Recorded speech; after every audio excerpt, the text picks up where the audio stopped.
తెలంగాణ కాంగ్రెస్ నేతలపై హైకమాండ్ ప్రత్యేక దృష్టి సారించింది. కాంగ్రెస్ పార్టీని ప్రభుత్వాన్ని ఇబ్బంది పెడుతున్న నేతలను ఢిల్లీకి పిలిచి కాంగ్రెస్ అగ్రనేతలు మందలిస్తున్నారు. తెలంగాణ నుంచి వచ్చిన ఫిర్యాదులపై పార్టీ అధ్యక్షుడు మల్లికార్జున ఖర్గే ఆరా తీశారు. మంత్రి పొంగులేటికి ఖర్గే సీరియస్ వార్నింగ్ ఇచ్చారు. సభల్లో మాట్లాడేటప్పుడు ఆచితూచి మాట్లాడాలని చెప్పారు. స్థానిక సంస్థల ఎన్నికల హడావిడి మొదలయ్యేలోపు పార్టీకి వ్యతిరేకంగా మాట్లాడుతున్న మరికొందరికి ఢిల్లీ నుంచి పిలుపు వచ్చే అవకాశం ఉన్నట్లు తెలుస్తోంది.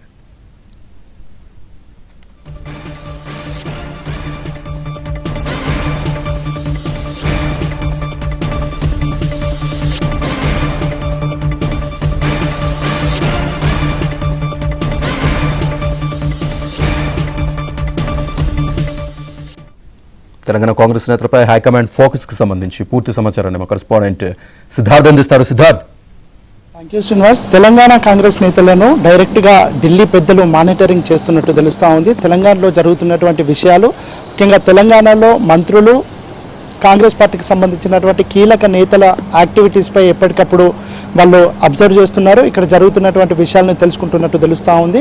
ఇటీవల మంత్రి పొంగులేటిని మల్లికార్జున ఖర్గే ఢిల్లీకి పిలిచారు. ఢిల్లీకి పిలిచి పలు అంశాలను ఆయనతో ప్రస్తావించినట్టు తెలుస్తూ ఉంది. దాదాపు గంటకు పైగా వీరిద్దరికి సంబంధించినటువంటి భేటీ జరిగినట్టు తెలుస్తూ ఉంది. ఈ భేటీలో మంత్రి పొంగులేటి చేస్తున్నటువంటి వ్యాఖ్యల వల్ల మిగతా మంత్రులు ఇబ్బంది పడుతున్నటువంటి అంశాలని మల్లికార్జున ఖర్గే మంత్రి పొంగులేటితో డిస్కస్ చేసినట్టు తెలుస్తూ ఉంది. ఇక దాంతోపాటు కోర్టులో పెండింగ్లో ఉన్నటువంటి అంశాలను మంత్రులు మాట్లాడడం వల్ల పార్టీకి ఇబ్బంది కలుగుతుంది, దాంతోపాటు ప్రభుత్వానికి కూడా ఇబ్బంది కలుగుతుంది అనే విషయాన్ని పొంగులేటికి మల్లికార్జున ఖర్గే చెప్పినట్టు తెలుస్తూ ఉంది. ఇక దాంతోపాటు మరికొంతమంది మంత్రులకు సంబంధించినటువంటి అంశాలపై కూడా ఏఐసిసి నజర్ పెట్టినట్టు తెలుస్తూ ఉంది. ఆ మంత్రులు చేస్తున్నటువంటి వ్యాఖ్యల వల్ల ఇటు తెలంగాణలో పార్టీకి ప్రభుత్వానికి నష్టం కలుగుతున్నటువంటి నేపథ్యంలో వాళ్ళను కూడా వరుసగా పిలిచి వార్నింగ్ ఇచ్చే అవకాశం ఉంది. ఇక దాంతోపాటు కాంగ్రెస్ పార్టీకి సంబంధించినటువంటి కీలక నేతలు వాళ్ళు చేస్తున్నటువంటి యాక్టివిటీస్ పైన, వాళ్ళు చేస్తున్నటువంటి కామెంట్స్ పైన కూడా ఏఐసిసి దృష్టి పెట్టినట్టు తెలుస్తూ ఉంది.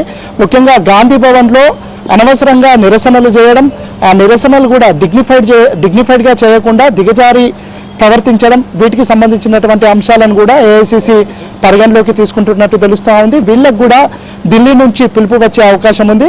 ముఖ్యంగా కాంగ్రెస్ పార్టీలో క్రమశిక్షణకు సంబంధించి ఫుల్ ఫోకస్ పెట్టినట్టు తెలుస్తూ ఉంది.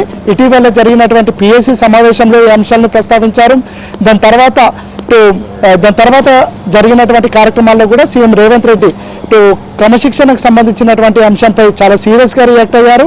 క్రమశిక్షణను ఎవరు ఉల్లంఘించినా అది పార్టీకి, ప్రభుత్వాన్ని డ్యామేజ్ చేస్తున్నటువంటి నేపథ్యంలో మంత్రులు కానీ, పార్టీకి సంబంధించినటువంటి కీలక నేతలు కానీ ఇటు మాట్లాడే సందర్భంలో కానీ, నిరసన తెలియజేసే సందర్భంలో కానీ చాలా జాగ్రత్తగా వ్యవహరించాలని సీఎం తేల్చి చెప్పారు. ఇక ఒక వారం రోజుల క్రితం పిసిసి చీఫ్ మహేష్ కుమార్ గౌడ్ సైతం మంత్రి పొంగులేటికి ఒక వార్నింగ్ ఇచ్చినట్టు తెలుస్తూ ఉంది. ఆయన మంత్రులు ఒకరి విషయాల్లో మరొకరు తలదూర్చడం వల్ల మిగతా మంత్రులు డిస్టర్బ్ అవుతున్నారు, తద్వారా పార్టీ కూడా డిస్టర్బ్ అవుతుంది.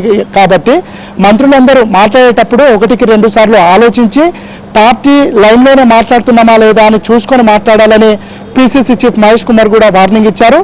ఈ విషయాలన్నింటినీ మహేష్ కుమార్ గౌడ్ ఏఐసిసి దృష్టికి తీసుకువెళ్ళినట్టు తెలుస్తుంది. దాంట్లో భాగంగానే మంత్రి పొంగులేటికి మల్లికార్జున ఖర్గే వార్నింగ్ ఇచ్చినట్టు తెలుస్తూ ఉంది. ఇక మిగతా కొంతమంది మంత్రులు కూడా ఈ జాబితాలో ఉన్నట్టు తెలుస్తూ ఉంది. వాళ్ళని కూడా త్వరలోనే మల్లికార్జున ఖర్గే పిలిచి వాళ్ళతో కూడా మాట్లాడే అవకాశం ఉంది. ఇక పార్టీలో ఉంటూ పార్టీని డిస్టర్బ్ చేస్తున్నటువంటి నాయకులపైన కూడా మల్లికార్జున ఖర్గే కానీ, పార్టీ కానీ సీరియస్ అవుతున్నట్టు తెలుస్తూ ఉంది. వీళ్ళకి సంబంధించినటువంటి విషయాలను కూడా ఢిల్లీకి పిలిచి వాళ్ళతో మాట్లాడే అవకాశం ఉంది. మొత్తానికైతే స్థానిక సంస్థల ఎన్నికల కంటే ముందే ఈ పార్టీలో ఉన్నటువంటి ఇబ్బందులన్నింటినీ అధిగమించాలని కాంగ్రెస్ పార్టీ భావిస్తుంది.